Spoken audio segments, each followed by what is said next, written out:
पल पल न्यूज से मैं हूं आपके साथ नदीम अकरम। सुप्रीम कोर्ट के कुछ केसों की मॉनिटरिंग डायरेक्ट गृह मंत्रालय से चल रही है और गृह मंत्रालय की लगातार पैनी नजर बनी हुई है कि सुप्रीम कोर्ट का जो जजमेंट है वो आखिरकार किस तरीके से आएगा। क्योंकि आप देखेंगे अगर तमाम फाइलों को उठा करके तो गुजरात दंगे की फाइल को बंद कर दिया गया। अगर आप देखेंगे तो बाबरी मस्जिद से जुड़ी तमाम फाइलों को बंद कर दिया गया। ऐसी ही एक और फाइल सुप्रीम कोर्ट में बरसों से लटकी पड़ी है इशरत जहां केस की। और इशरत जहां केस में किस तरीके से गृह मंत्रालय ने खुद प्रेशर देकर के जिस आईपीएस अधिकारी ने सीबीआई की मदद की, इशरत जहां एनकाउंटर केस में उस अधिकारी की 1 महीने पहले ही गृह मंत्रालय से बर्खास्तगी कर दी गई। इसी को लेकर के अधिकारी जो हैं वो सुप्रीम कोर्ट पहुंचे और सुप्रीम कोर्ट में गृह मंत्रालय को बड़ा झटका लगा है। किस तरीके से आज दलीलें इशरत जहां के इस मामले पर रखी गई और किस तरीके से आईपीएस अधिकारी को हटाने की जो एक होड़ गृह मंत्रालय से दिखी, ये कई सारे सवाल खड़े करती है। हर एक सवाल को आप लोगों के सामने रखूंगा, पर सबसे पहले नजर डालते हैं कि आज आखिरकार सुप्रीम कोर्ट में इशरत जहां के इस मामले में हुआ क्या है। आपको बता दें कि इशरत जहां मुठभेड़ हत्याकांड की जांच में सीबीआई की मदद करने वाले गुजरात कैडर के आईपीएस अधिकारी सतीश चंद्र वर्मा को सेवा से बर्खास्त करने के केंद्र सरकार के आदेश को सुप्रीम कोर्ट ने 1 हफ्ते के लिए टाल दिया है। जस्टिस केएम जोसेफ और जस्टिस ऋषिकेश रॉय की पीठ ने निर्देश दिया कि इस बीच वर्मा को बर्खास्तगी के आदेश को चुनौती देने के लिए दिल्ली उच्च न्यायालय के समक्ष लंबित रिट याचिका में संशोधन के लिए उचित कदम उठाना है। ये उच्च न्यायालय के लिए है कि वे इस सवाल पर विचार करें कि क्या अनुशासनात्मक प्राधिकारी द्वारा पारित आदेश के पर रोक लगाने का आदेश 1 सप्ताह की अवधि से आगे जारी रखा जाना चाहिए। जहां 1 हफ्ते के लिए इसे टाला गया है, तब तक के लिए इस केस में गृह मंत्रालय ने वर्मा को 30 सितंबर को बर्खास्त होने से 1 महीने पहले ही 30 अगस्त को बर्खास्त कर दिया। यानी कि आईपीएस अधिकारी की जो बर्खास्तगी है, जो रिटायरमेंट होनी थी, वो 30 सितंबर को होनी थी, पर गृह मंत्रालय ने जोर देकर के 30 अगस्त को ही उन्हें रिटायर कराया।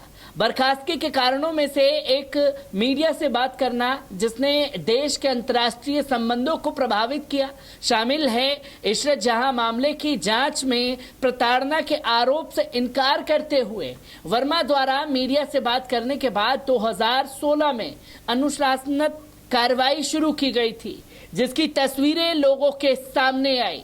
शीर्ष न्यायालय के समक्ष सीनियर एडवोकेट कपिल सिब्बल ने तर्क दिया कि वर्मा 30 सितंबर को सेवानिवृत्त होने वाले थे, यानी कि 30 सितंबर को रिटायर होने वाले थे, और जबकि उच्च न्यायालय समय समय पर उनकी याचिका पर आदेश पारित करता रहा है। अब इसने मामले को 2023 के लिए पोस्ट कर दिया है। मेरी याचिका निष्कल हो रही है, मैं यहाँ भी बहस नहीं कर सकता। या तो आप उच्च न्यायालय की याचिका को स्थानांतरित करें और इसे सुने, अन्यथा मैं मेरिट पर बहस करूंगा। उन्होंने कहा कि बर्खास्तगी का आदेश पारित करने की कोई जल्दी नहीं थी, क्योंकि सेवा नियमों के तहत वर्मा की सेवा के दौरान अनुशासनात्मक कार्रवाई शुरू की गई थी, जो उनकी रिटायरमेंट के बाद भी समाप्त हो सकती थी। ये सबसे बड़ा पेच इसमें फंसता है कि आखिरकार इशरत जहां केस में जिस आईपीएस अधिकारी ने सीबीआई की मदद की, उसे 1 महीने पहले क्यों रिटायर कराने की कोशिश की गई, बल्कि 1 महीने बाद उन्हें रिटायर होना था। ऐसा नहीं है कि डब्ल्यूयूपी में अनुशासनात्मक प्राधिकरण के आदेश को चुनौती है, क्योंकि जो चुनौती में है वे आरोपों की चुनौती है।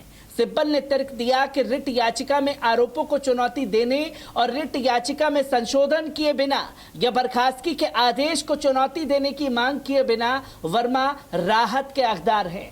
जहां वर्मा को पूरी तरीके से उनकी जो डेट थी रिटायरमेंट की, उसी दौरान जो है उन्हें रिटायर होना था।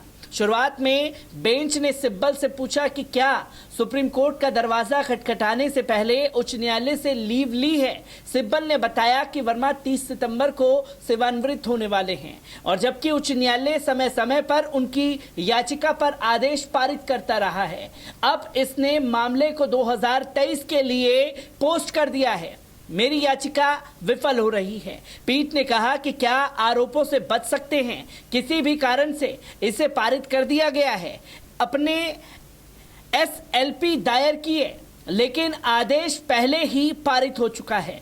सिब्बल ने जवाब दिया कि उपरोक्त के बावजूद वर्मा को सुनवाई का अवसर दिया जाना चाहिए था, जहां उन्हें सुनने का पूरा मौका दिया जाना चाहिए था। जो कि याचिकाकर्ता के वकील बने कपिल सिब्बल ने ये तमाम बातें रखी तो वहीं कपिल सिब्बल ने कहा, मैं सफल नहीं हो सकता लेकिन अगर मैं करता हूं तो ये चलेगा। मेरे पास 35 साल की सर्विस है। पीठ ने सिब्बल से कहा कि बर्खास्तगी के आदेश को चुनौती देने के ओर से भी रास्ते हैं। वे ट्रिब्यूनल के समक्ष गए बिना उपायों के लिए उच्च न्यायालय के समक्ष कैसे आ सकता है। मेमो चार्ज करने की चुनौती लंबित है। इस बीच बर्खास्तगी आदेश को उच्च न्यायालय की मंजूरी मिल गई है। या तो वे बर्खास्तगी आदेश को चुनौती दे सकता है या आप अदालत के आदेश को बर्खास्त कर आदेश को रोक सकते हैं। उच्च न्यायालय की कार्रवाई के अधीन बर्खास्तगी आदेश अभी भी पारित किया जा रहा है। इस पर एसजी ने जवाब दिया कि मैं कुछ इसी तरह का प्रस्ताव देने वाला था। बर्खास्तगी आदेश की वैधता पर भी ध्यान दिया जाना चाहिए, जिसकी तस्वीरें लगातार सामने आ रही हैं। और अब सवाल ये खड़ा होता है कि आखिरकार इशरत जहां मामले में जिसने सीबीआई की मदद की उस आईपीएस को इस तरीके से प्रताड़ित क्यों किया जा रहा है और क्यों उनको 1 महीने पहले ही रिटायरमेंट कराने की होड़ जो है वो गृह मंत्रालय से देखने को मिली, जिसकी तस्वीरें लोगों के सामने आई है। और ऐसे ना जाने तमाम कितने केस हैं जिसकी मॉनिटरिंग की जा रही है, प्रेशर सरकार की तरफ से बनाया जा रहा है। और ऐसे में जो सुप्रीम कोर्ट के फैसले हैं वो भी हर किसी को चौंका रहे हैं। पर फिलहाल के लिए इशरत जहां मामले में पूरी तरीके से राहत जो है आईपीएस अधिकारी को दी है और 1 हफ्ते का समय जो है वो दिया है इसे टालने पर, जिसकी बर्खास्तगी पर सिरे से रोक लगा दी है सुप्रीम कोर्ट ने। जहां बर्खास्तगी की होड़ मच रही थी वहीं बर्खास्तगी पर रोक लगा दी है, जो कि एक बड़ा झटका गृह मंत्रालय को इशरत जहां मामले में लगने वाला है।